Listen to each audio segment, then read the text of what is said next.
Hi guys নমস্কাৰ মই ইলাবৰ হয় আপোনালোকৰ ওচৰত অন্য এটা ভিডিঅ' লৈ আহিলোঁ। আজি দুপৰীয়া সাজত মই কি বনাম আপোনালোকৰ দেখাই আছোঁ বলক। মানে আজি ইভিনিং ডিউটি আছে, তাৰ কাৰণে মৰ্ণিঙত বনোৱা নহ'ল, গা পা ধুই এতিয়া ইভিনিঙত বনাব লৈছোঁ। আৰু আচাৰ বনাইছিলোঁ যে সেইবিলাক ৰ'দত দিছোঁ, লগত জালুক বেলতলাৰ পৰা আনিছিলোঁ যে সেইখিনিও ৰ'দত দিছোঁ। আজি ইভিনিং ডিউটি হয়, এইখিনি দি তাৰপিছত যোৱাৰ আগে আগে ঘৰত সোমাই থৈ যাব লাগিব। বলকচোন আপোনালোকক দেখাই আছোঁ। মই দুপৰীয়াৰ চব্জি বনাব লৈছোঁ। আজি ইভিনিং ডিউটি আছে, পুৱাই বনোৱা নাই। মই ঠাণ্ডাও অলপ কাৰণে মই গৰম গৰম বনাই লৈ যাম বুলি এতিয়া বনাবৰ কাৰণে পূৰা যা যোগাৰ কৰি লৈছোঁ। ইয়াত ইফালে বিলাহী, আলু, ওলকবি, ফুলকবি, পিঁয়াজৰ ঠাৰাকেইটা আজি এসপ্তাহ বেছি হ'ল আনি থোৱা। পিঁয়াজৰ ঠাৰা সেনেকা একেবাৰে আলু কালি যেনেকা বনাইছিলোঁ সেনেকা ষ্টাইলত বনাম।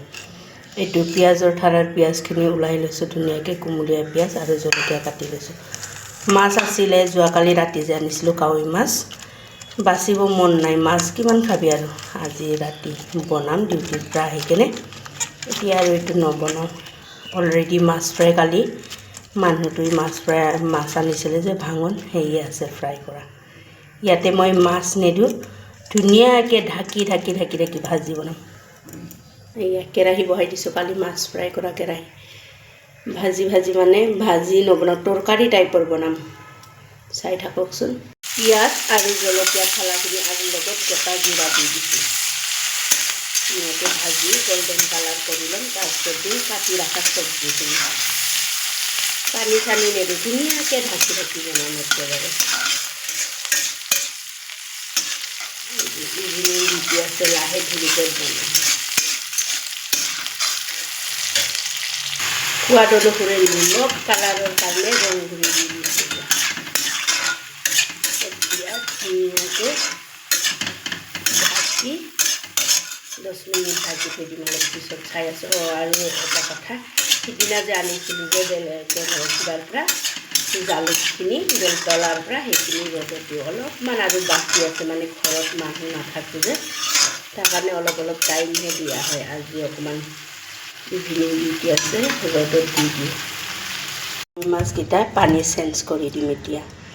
যোৱাবাৰ 1 কেজি কাৱৈ মাছ 400 টকা দি ৰাখি গৰমৰ ছিজনৰ গোটাই মৰিছে, ইমান ডাঙৰ ডাঙৰ আছিল। আজিৰকেইটা কিন্তু মৰা নাই, এইটো লোকেল কাৱৈ মৰা নাই।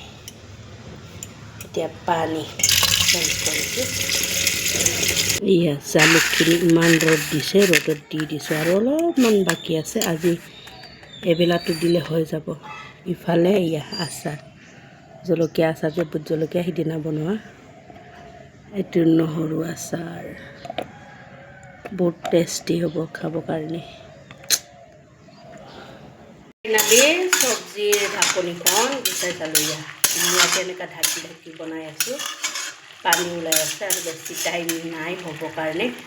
আৰু এটা কথা, মই আপোনালোকক কালি যে কলডিলটো আনিছিলোঁ পাহৰি গৈছোঁ বনোৱাটো। মই বনাইছোঁ ইৰম্বা। কালিৰ ৰাতিৰ মাছ 3টা ওলাই থৈ দিছোঁ, ঠাণ্ডা হোৱাৰ কাৰণে ফ্ৰিজত আছিলে।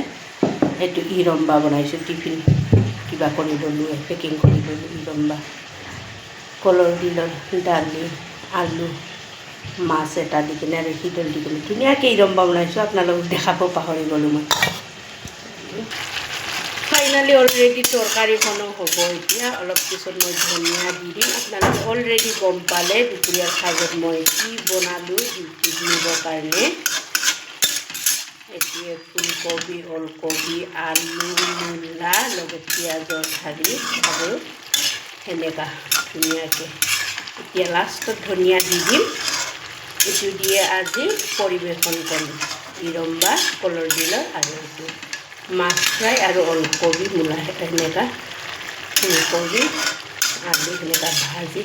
আপোনালোকে যদি মোৰ ভিডিঅ'টো চোৱাৰ কাৰণে ইণ্টাৰেষ্টিং হয়, লাইক কৰিব, কমেণ্ট কৰিব, শ্বেয়াৰ কৰিব। Bye bye.